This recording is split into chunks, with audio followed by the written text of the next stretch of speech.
and a good way to save money would be to cancel some of Musk's contracts. How seriously are you considering that? Well, we'll take a look at everything. I look at everything. He's got a lot of money. He gets a lot of subsidy. So we'll take a look at that. Only if it's fair. Only if it's fair for him and for the country. I would certainly think about it, yeah, but it has to be fair. Mr. President, would you consider reopening investigations into his companies? There are a bunch of investigations. I didn't know that they had any, but they had them. I would just let them speak for themselves. I had no idea. Excuse me. I have no idea whether or not they had investigations. What's your view on Elon Musk as of today? I mean, have you heard from him at all? As your Honestly, team? I've been so busy working on China, working on Russia, working on Iran, working on so many. I'm not thinking about Elon. I just wish him well. On the China talks. On Mr. Musk's contracts, do you feel like the U.S. can survive without them? Obviously, you contribute a lot when it comes to defense and space, and that relationship has been important for quite some time. The U.S. can survive without almost anybody. And do you, except me. did you have any concerns about his drug use when he was working for you? I don't want to comment on his drug use. I don't know. I don't know what his status is. I read an article in the New York Times. I thought it was, frankly, it sounded very unfair to me. You said earlier today that Mr. Musk had a problem. What did you mean by that? And did you misjudge him by bringing? I don't want to talk about problems. I think that I think the United States had problems, and if you look at the numbers today, the numbers were unbelievable. The numbers were incredible. The numbers that came up today, the stock market went way up. The country's doing really well. Almost, I think, in a very short period of time, you're going to be saying doing better than it's ever done before. We have hundreds of plants coming in, a lot of jobs are being created.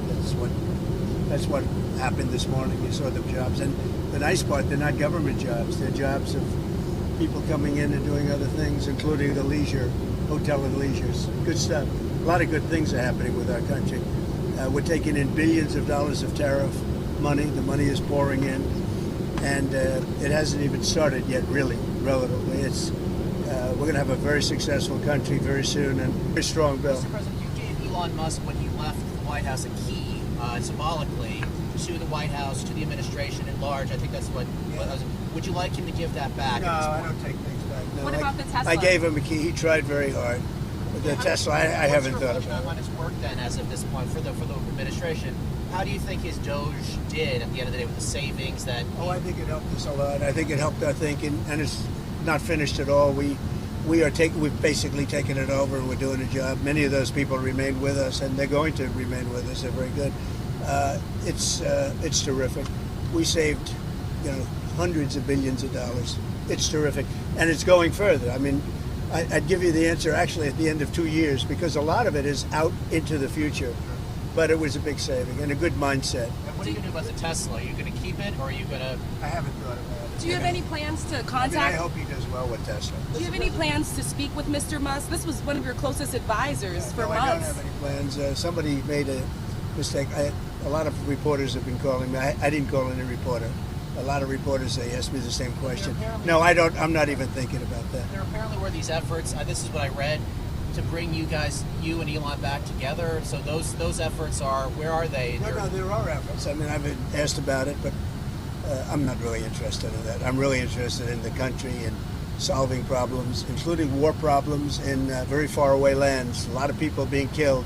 When I left, we had no problem. We didn't have wars. We defeated ISIS 100%. Iran was broke. There was no Hamas problem. There was no Hezbollah problem. Israel wouldn't have happened, in other words. Russia, Ukraine wouldn't have happened. We had no inflation. And by the way, we have no inflation now. And if we had a good Fed chairman, you would lower rates. And you know what? If inflation happened in a year from now or 2 years, let them raise rates.